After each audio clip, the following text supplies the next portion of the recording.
लोकसभा के विपक्ष के लोग सत्ता से बहुत दूर। 13 मुख्यमंत्री राज्यों के योगी आदित्यनाथ ने बोले 89 लोकसभा क्षेत्रों में चुनाव आज सायंकाल संपन्न हो जाएगा। कुल मिलाकर के 191 सीटों पर आज सायंकाल तक चुनाव की प्रक्रिया संपन्न हो चुकी होगी।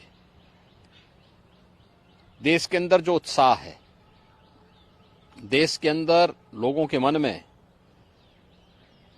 मोदी जी के 10 वर्ष के कार्यों को लेकर के जिस प्रकार की उमंग है, एक सकारात्मक माहौल है, उसको देखते हुए हम कह सकते हैं कि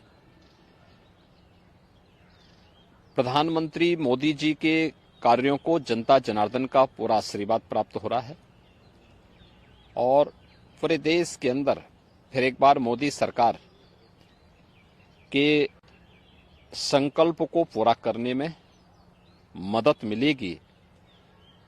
देश कार्य को देखना चाहता है और मोदी जी ने 10 वर्ष में देश को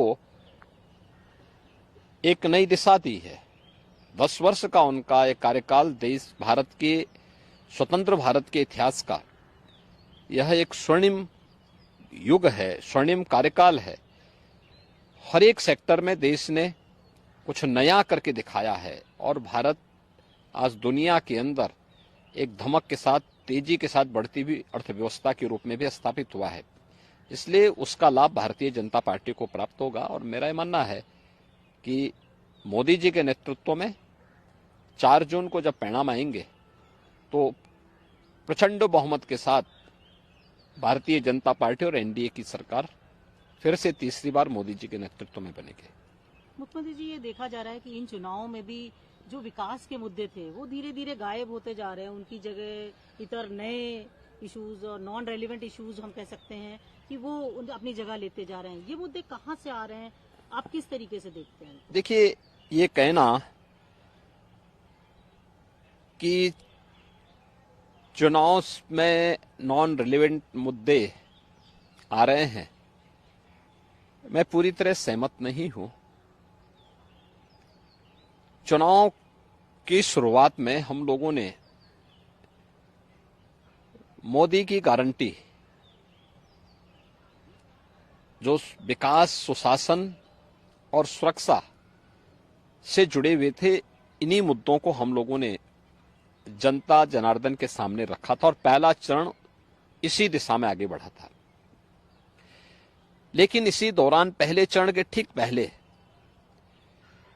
कांग्रेस और इंडी गठबंधन का जो सबसे बड़ा जो सहयोगी है वह कांग्रेस पार्टी का घोषणा पत्र सामने आ गया। कांग्रेस पार्टी ने अपने मैनिफेस्टो में जिन बातों का उल्लेख किया है वह भारत जैसे दुनिया के सबसे बड़े लोकतंत्र के लिए एक बहुत खतरनाक संकेत करता है। और चूंकि कांग्रेस का इतिहास इस पूरे मामले में हमेशा संदिग्ध रहा है, तो स्वाभाविक रूप से ये मुद्दे प्रासंगिक हो जाते हैं। हमने विकास के मुद्दे पर पिछले 10 वर्ष में मोदी जी के जो कार्य हुए हैं, इंफ्रास्ट्रक्चर के क्षेत्र में, सुरक्षा के क्षेत्र में, आत्मनिर्भर भारत के लिए गरीब कल्याणकारी योजनाएं थी, इन्हीं मुद्दों को लेकर के हम तो चुनाव में गए थे। लेकिन उनके मैनिफेस्टो ने हमारा ध्यान आकर्षित किया इस ओर। और आपने देखा होगा कांग्रेस के एक सलाहकार के रूप में सैम पित्रोदा, उनका वक्तव्य सबने पढ़ा। कांग्रेस ने इससे पहले यूपीए गवर्नमेंट के दौरान रंगनाथ मिश्रा कमेटी और सच्चर कमेटी की रिपोर्ट कांग्रेस ने की थी। कर्नाटक में कांग्रेस नेतृत्व की सरकार है और कर्नाटक की कांग्रेस नेतृत्व की सरकार ने जिस तरीके से पिछड़े वर्ग के आरक्षण के लाभ में जबरदस्ती मुस्लिमों को घुसेड़ करके और उनके अधिकार में बंदरबांट करने और उसमें लूट करने की शुरुआत प्रारंभ की है, ये सभी संदेह पैदा करता है। एक दूसरा, जो विरासत टैक्स की बात कांग्रेस कर रही है, यह भी एक खतरनाक इशारा है। गरीबी, एक झटके में गरीबी हटाएंगे। इसके लिए वे हर संपत्ति का सर्वे करवाएंगे, एक्सरे कराएंगे। इस प्रकार का वक्तव्य कांग्रेस दे रही है। कांग्रेस का मैनिफेस्टो इस बात का उल्लेख कर रहा है और फिर उसके माध्यम से हर एक संपत्ति को ये लोग अपने कब्जे में लेकर के, यानी दोनों चीजें, एक तरफ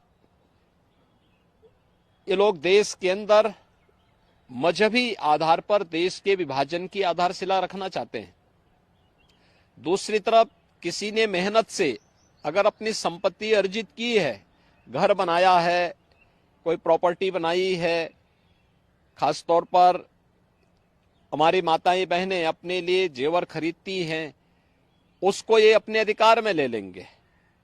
विरासत जो बाप दादों की कमाई है उसका आधा ये लोग हड़प लेंगे। और तीसरा, व्यक्तिगत कानून, पर्सनल लॉ को पुनः लागू करने की बात, 3 तलाक की कुप्रथा को मोदी जी ने समाप्त किया। ये कहते हैं हम फिर से लागू करेंगे। यानी महिलाओं का इससे बड़ा अपमान हो ही नहीं सकता। तो स्वाभाविक रूप से इस देश का विभाजन जिन कारणों से हुआ था, अगर कोई राजनीतिक दल आज के दिन पर भी उन मुद्दों का उल्लेख करते हुए देश को उधर ले जाने का प्रयास करेगा तो उसका विरोध हर हाल में होगा। भारत के अंदर नक्सलवाद पूरी तरह समाप्ति की ओर है। अगर नक्सली और माओवादी प्रवृत्ति को फिर से भारत के अंदर पनपाने का प्रयास होगा, उसका पुरजोर विरोध होगा। भारतीय जनता पार्टी इसको कतई स्वीकार नहीं कर सकती। देश के अंदर यहां की जनता जनार्दन की संपत्ति पर, भ्रष्टाचारियों की संपत्तियों के खिलाफ कार्रवाई पहले से सरकार कर रही है। उनके एक एक पाई का हिसाब होगा। लेकिन एक कॉमन मैन को प्रताड़ित करने के लिए उसके खून पसीने की कमाई पर कोई डकैती डालने का प्रयास होगा तो इसको भारतीय जनता पार्टी स्वीकार नहीं कर सकती है। और कांग्रेस और उसके सहयोगी दल देश की राजनीति का तालिबानीकरण करने के पर उतारू हो रखे हैं। देश के अंदर माओवादी दुष्प्रवृत्ति को जबरन थोपने का प्रयास कर रहे हैं और पर्सनल कानून के नाम पर देश की महिलाओं का अपमान करने का प्रयास कर रहे हैं। और लोगों की संपत्ति पर जो इनकी कुदृष्टि लगी हुई है, ये जागरूक हो जाओ। ये लोग जिस मनसा के साथ आ रहे हैं, इससे पहले कि इनके मनसा के अनुरूप इन लोगों को सफलता प्राप्त हो, इनके मंसूबों पर पानी फेरने का एक वक्त आपके पास है। आपका एक वोट देश की तस्वीर और तकदीर को बदलने में निर्णायक साबित होगी। और वह आपने 2014 में किया था, क्योंकि 11, 12, 13 में तत्कालीन केंद्रीय मंत्री पी चिदम्बरम बार बार वरासत टैक्स की बात कर चुके थे। आज वही बात तो सैम पित्रोदा कह रहे हैं। इसीलिए इन चीजों को लेकर के आज फिर से जनता जनार्दन को बार बार कहा जा रहा है कि वो कांग्रेस के इन मंसूबों पर